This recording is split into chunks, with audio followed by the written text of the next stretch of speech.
when you look at the amount of equipment we take to install one of our systems, it's asking a lot of a DIY to install a system exactly the way we do. And I know that. I mean, look at all those trucks and trailers and equipment being unloaded at this job that we're about to start putting in a real serious French drain system.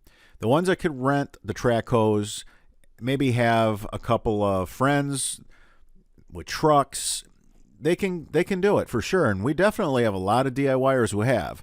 But I'm going to give you guys some pointers. If it's too much, I want you to rent a trencher. Yes, I said it. I want you to rent a trencher. But just put in twice as much pipe. Now, you see that straw bale? That's another good one for you.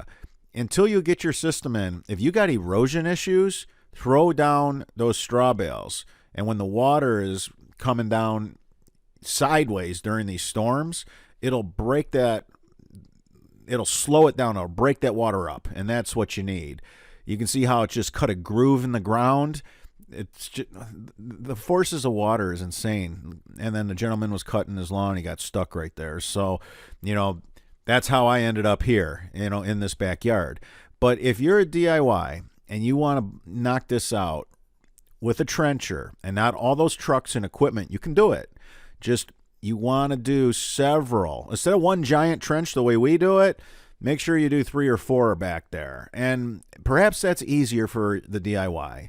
And I'm trying to come up with methods to where the DIY can install like us. We're working on it. But for now, in the event that you can't run a track hoe and it's just asking too much, you don't want to pick up to pull it, it's just all too much. I don't want you to get overwhelmed and end up, bailing on it. So rent a trencher, just do more French drains. That's all. All right, everybody. Until that next video.